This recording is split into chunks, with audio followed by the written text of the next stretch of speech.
Assalamualaikum warahmatullahi wabarakatuh. Segala puji hanya bagi Allah yang tidak pernah berhenti memberi kehidupan melalui sesuatu yang paling dekat, namun paling sering dilupakan. Napas yang masuk dan keluar tanpa henti menjadi tanda bahwa setiap detik kehidupan tidak pernah lepas dari kasih sayangnya. Namun seringkali kesadaran itu tertutup oleh hiruk-pikuk pikiran yang tidak pernah diam, oleh keinginan yang terus mengejar tanpa henti, hingga manusia berjalan di atas kehidupan yang penuh keajaiban, tetapi tidak benar-benar hadir di dalamnya. Dalam setiap tarikan napas sebenarnya, terdapat undangan halus untuk kembali mengingat sumber kehidupan itu sendiri. Sebuah panggilan yang tidak pernah bersuara, namun selalu ada di dalam tubuh, mengalir bersama waktu yang terus bergerak tanpa menunggu siapapun. Dalam tradisi tasawuf, napas bukan hanya proses biologis, tetapi pintu paling halus menuju kesadaran ilahi. Sebuah ruang di mana hati dapat kembali terhubung dengan Allah tanpa perantara yang rumit, tanpa perjalanan jauh, tanpa pencarian yang melelahkan. Jalaluddin Rumi pernah mengisyaratkan bahwa apa yang dicari manusia selama ini bukanlah sesuatu yang jauh, melainkan sesuatu yang selalu hadir, namun tidak disadari, seperti udara yang tidak terlihat namun menjadi sebab hidupnya seluruh tubuh. Kesadaran terhadap napas menjadikan hidup tidak lagi sekadar rangkaian aktivitas, tetapi sebuah perjalanan batin yang terus bergerak di antara menerima dan melepaskan, di antara mengingat dan kembali. Setiap tarikan napas adalah penerimaan, seakan Allah sedang terus memberi kehidupan tanpa henti. Dan setiap hembusan napas adalah pelepasan, seakan segala beban dan keterikatan dunia diingatkan untuk tidak menjadi tempat bergantung selamanya. Namun ketika kesadaran ini hilang, napas tetap berjalan, tetapi hati berada di tempat lain, terjebak pada masa lalu yang tidak bisa diulang atau masa depan yang belum terjadi. Disinilah manusia sering merasa jauh, bukan karena Allah menjauh, tetapi karena kesadaran yang tertutup oleh lapisan-lapisan kelalaian yang terus menumpuk tanpa disadari. Dalam keadaan seperti itu, hidup menjadi berat bukan karena realitasnya, tetapi karena cara memandangnya yang tidak lagi jernih. Pikiran menjadi penuh, hati menjadi gelisah, dan langkah menjadi tergesa-gesa, seolah segala sesuatu harus segera dikejar sebelum hilang. Padahal di tengah semua itu, napas tetap setia hadir, tidak pernah berhenti mengingatkan bahwa kehidupan selalu dimulai dari momen yang paling sederhana, dari satu tarikan dan satu hembusan yang terus berulang tanpa permintaan balasan.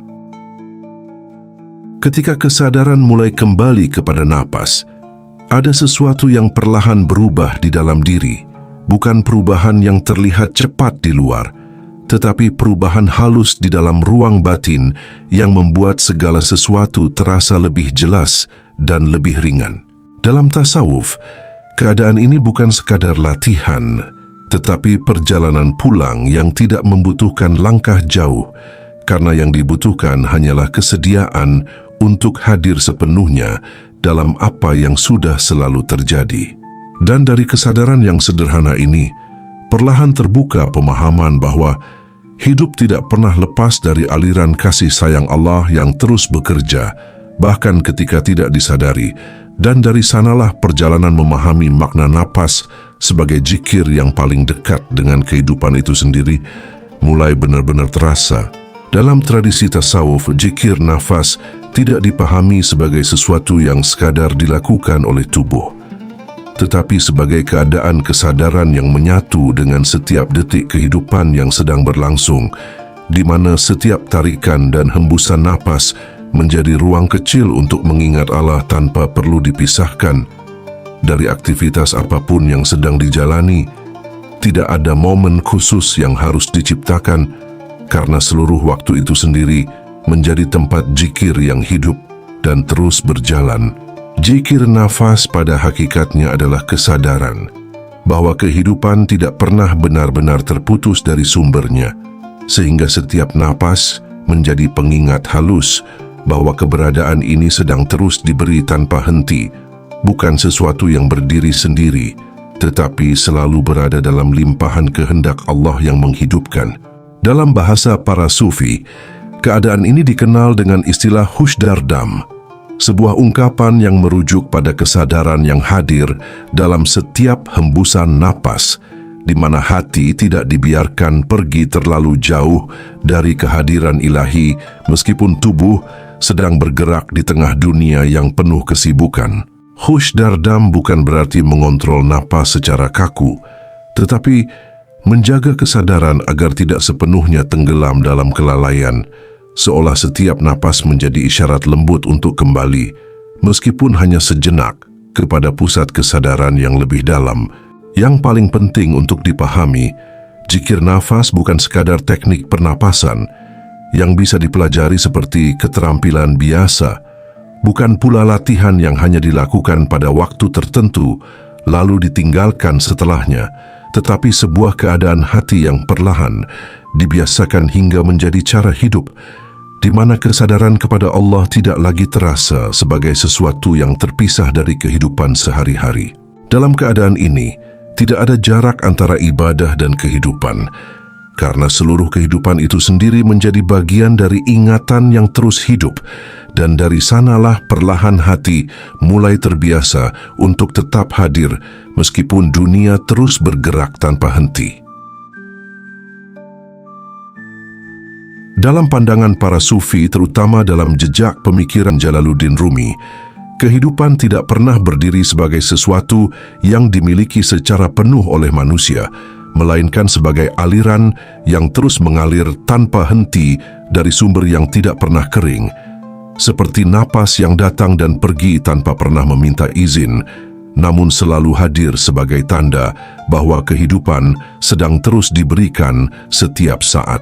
Nafas dalam pandangan ini bukan sekadar udara yang masuk ke dalam tubuh, tetapi jejak halus dari kehidupan ilahi yang terus mengalir, menghubungkan manusia dengan sumber keberadaannya tanpa pernah terputus meskipun sering tidak disadari.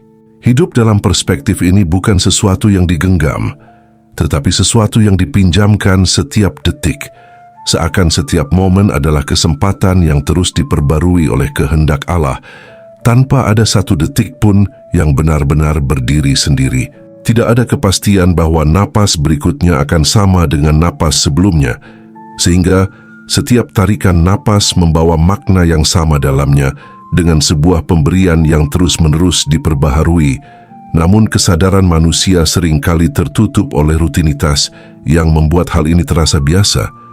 Padahal di balik hal yang tampak sederhana itu terdapat rahasia keberadaan yang sangat dalam.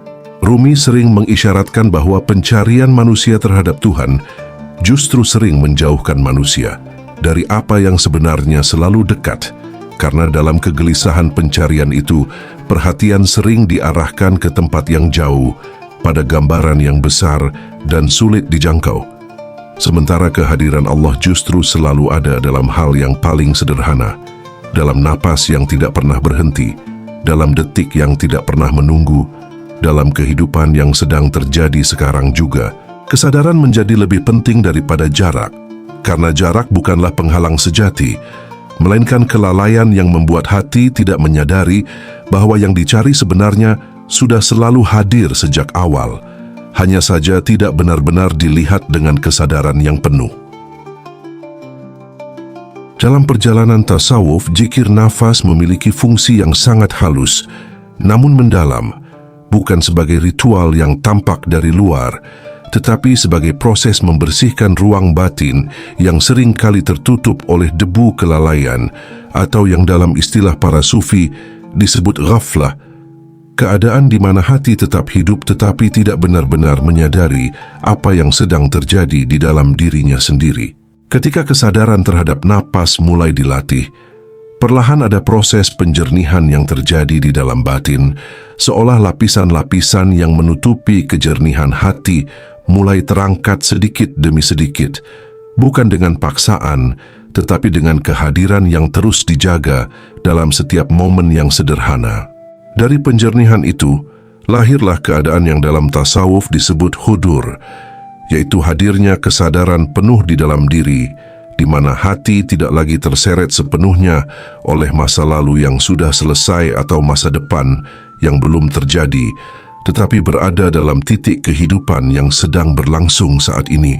Dalam keadaan ini, setiap napas menjadi pengingat bahwa kehidupan sedang benar-benar terjadi, bukan sekadar dipikirkan atau direncanakan, melainkan sedang dialami secara langsung tanpa jarak antara diri dan kesadaran itu sendiri.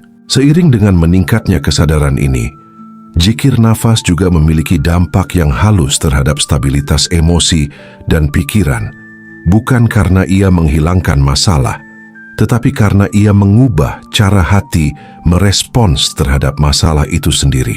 Pikiran yang sebelumnya mudah gelisah perlahan menjadi lebih tenang, tidak lagi bereaksi secara berlebihan terhadap setiap keadaan yang datang dan pergi. Karena ada ruang dalam diri yang mulai terbentuk, ruang yang tidak mudah goyah oleh perubahan luar. Dalam ruang ini, emosi tidak lagi menjadi sesuatu yang menguasai, tetapi sesuatu yang disadari dan dipahami dengan lebih jernih.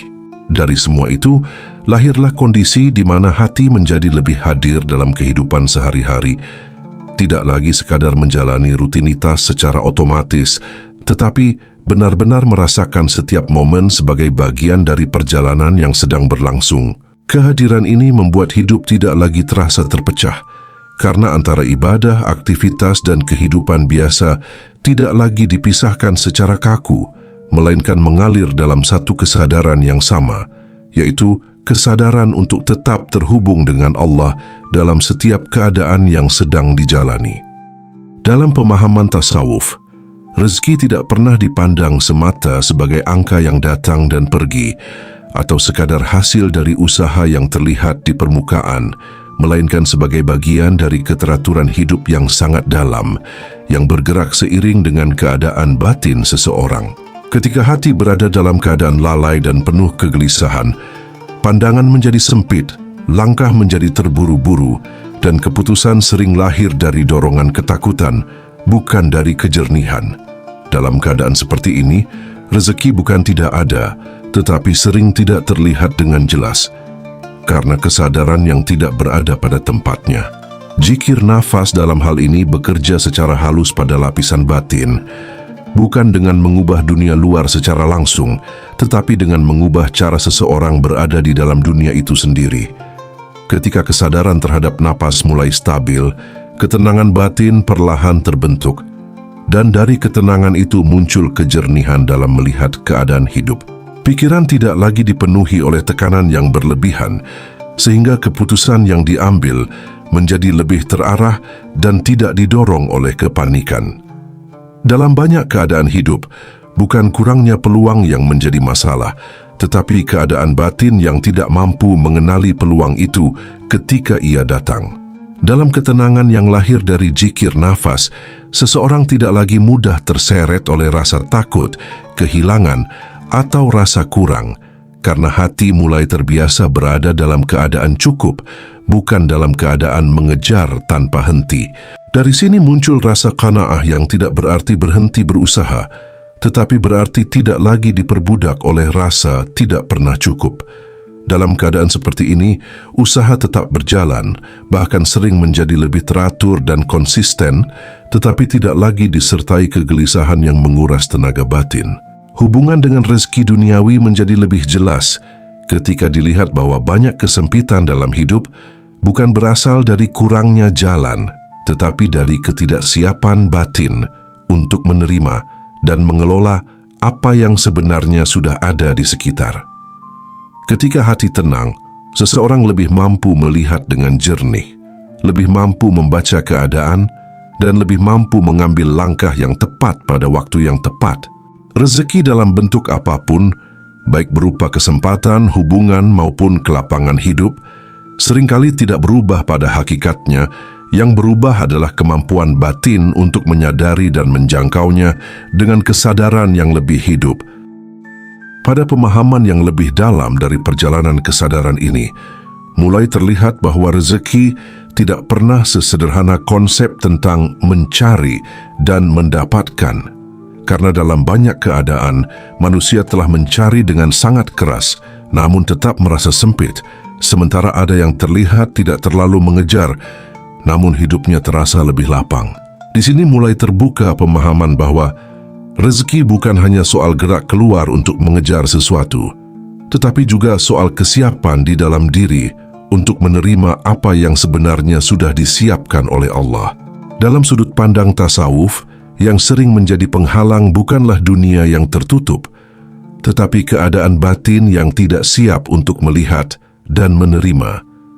Hati yang dipenuhi kegelisahan, ketakutan, dan keterikatan yang berlebihan terhadap hasil seringkali menciptakan batas yang tidak terlihat. Seakan-akan jalan itu sempit, padahal yang sempit adalah cara pandang di dalam diri. Ketika kesadaran masih terikat pada kekhawatiran, hidup terasa seperti selalu kurang. Meskipun sebenarnya banyak hal sudah berada di sekitar, namun tidak benar-benar disadari keberadaannya. Namun ketika kesadaran terhadap napas mulai melatih hati untuk hadir, perlahan terjadi pergeseran halus di dalam diri, bukan perubahan yang tiba-tiba di luar, tetapi perubahan cara melihat dan merasakan kehidupan itu sendiri. Hati yang sebelumnya mudah tegang mulai belajar untuk lebih longgar, tidak lagi menekan setiap keadaan dengan tuntutan yang berlebihan, sehingga ruang dalam diri menjadi lebih terbuka. Dalam ruang yang lebih terbuka ini, kehidupan mulai terasa berbeda, bukan karena dunia berubah, tetapi karena cara berada di dalam dunia itu mulai berubah. Di sini mulai terlihat bahwa ketika hati berubah, cara hidup ikut berubah tanpa perlu dipaksa. Langkah yang sebelumnya terburu-buru mulai menjadi lebih terarah. Keputusan yang sebelumnya lahir dari kecemasan mulai digantikan oleh kejernihan, dan hubungan dengan kehidupan tidak lagi didominasi oleh rasa kurang, tetapi oleh kesadaran bahwa setiap momen membawa bagian dari rezekinya sendiri. Perubahan ini tidak selalu terlihat besar dari luar, tetapi sangat nyata di dalam, karena yang berubah bukan hanya apa yang dilakukan, tetapi siapa yang sedang menjalani kehidupan itu sendiri. Pada akhirnya, seluruh perjalanan ini mengarah pada satu pemahaman yang sederhana, namun sangat dalam, bahwa hidup tidak pernah lepas dari Allah, bahkan dalam hal yang paling sering diabaikan, yaitu napas yang terus berjalan tanpa henti. Zikir nafas dalam tasawuf bukan sekadar latihan batin, bukan sekadar cara menenangkan pikiran, tetapi sebuah jalan untuk mengembalikan kesadaran agar tetap berada dalam kehadiran, sehingga hidup tidak lagi dijalani dalam keadaan terputus, melainkan dalam keadaan terhubung. Ketika kesadaran terhadap napas mulai hadir, perlahan cara memandang kehidupan ikut berubah, bukan karena dunia menjadi lebih mudah, tetapi karena hati menjadi lebih jernih dalam menghadapinya. Dari kejernihan itu, rezeki tidak lagi hanya dilihat sebagai sesuatu yang dikejar, tetapi sebagai sesuatu yang diterima dengan kesiapan batin yang lebih tenang. Yang sebelumnya terasa sempit perlahan menjadi lebih lapang, bukan karena keadaan luar berubah secara instan, tetapi karena ruang di dalam diri mulai terbuka untuk menerima dengan lebih utuh. Dan dari sini menjadi jelas bahwa perubahan terbesar tidak selalu dimulai dari langkah yang besar, tetapi dari kesadaran yang paling sederhana, kesadaran untuk kembali hadir dalam setiap napas yang sedang diberikan. Jika sampai pada titik ini ada kesadaran yang mulai tersentuh, tuliskan di kolom komentar, "Aku siap merubah nafas," sebagai tanda bahwa perjalanan kembali kepada kesadaran tidak lagi sekadar dipahami, tetapi mulai ingin dijalani dengan sungguh-sungguh. Semoga setiap napas yang disadari menjadi jalan untuk lebih dekat kepada Allah, dan setiap kesadaran yang tumbuh menjadi sebab datangnya ketenangan dalam hidup, baik di hati maupun dalam perjalanan rezeki yang sedang dijalani. Wassalamualaikum warahmatullahi wabarakatuh.